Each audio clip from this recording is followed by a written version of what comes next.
On one end of the spectrum, we've heard the implication that my candidacy is somehow an exercise in affirmative action, that is based solely on the desire of wild and wide-eyed liberals to purchase racial reconciliation on the cheap.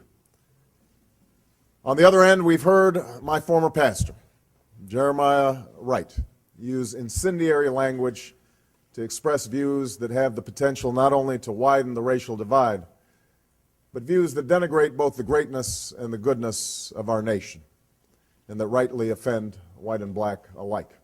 I have to say, fascinated with the fascination about this evening.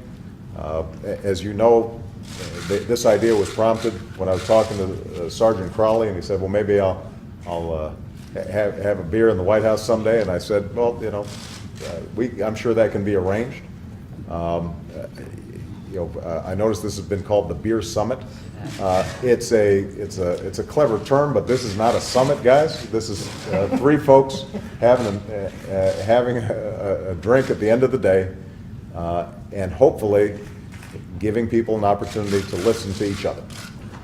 And that's really all it is. This is not a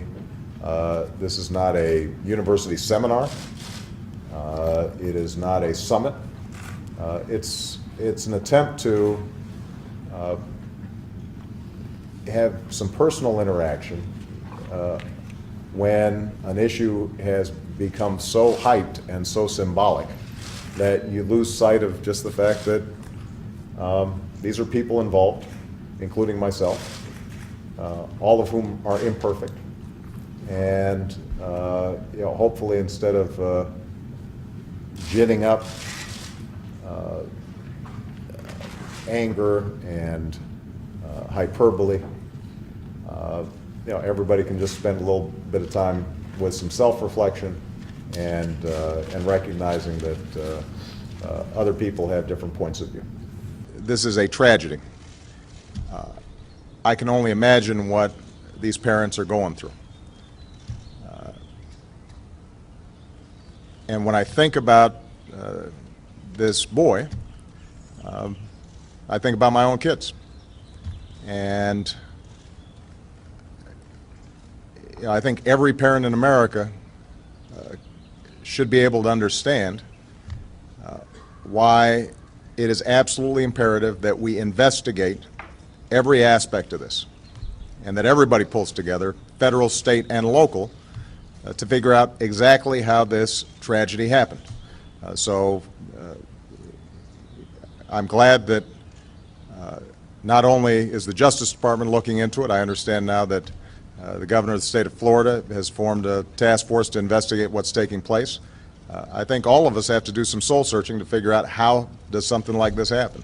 And that means that we examine the laws and the context for what happened, as well as the specifics of the incident.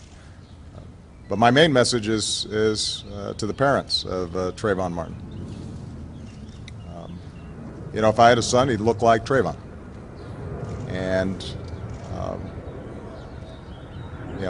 I think they are right to expect that all of us as Americans are going to take this with the seriousness it deserves, and that we're going to get to the bottom of exactly what happened. We know that too many young men in our community continue to make bad choices. And I have to say, growing up, I made quite a few myself. Sometimes I wrote off my own failings as just another example of the world trying to keep a black man down. I had a tendency sometimes to make excuses for me not doing the right thing. But one of the things that all of you have learned over the last 4 years is there's no longer any room for excuses. When Trayvon Martin was first shot, I said that this could have been my son. Another way of saying that is Trayvon Martin could have been me 35 years ago. And when you think about why, in the African American community at least, there's a lot of pain around what happened here, I think it's important to recognize that the African American community is looking at this issue through a set of experiences and a history that that doesn't go away. You know, there are very few African American men in this country who haven't had the experience of being followed when they were shopping in a department store. That includes me. There are very, very few African American men who haven't had the experience of walking across the street and hearing the locks click on the doors of cars. That happens to me, at least before I was a senator. There are very few African Americans who haven't had the experience of getting on an elevator and a woman clutching her purse nervously and holding her breath until she had a chance to get off.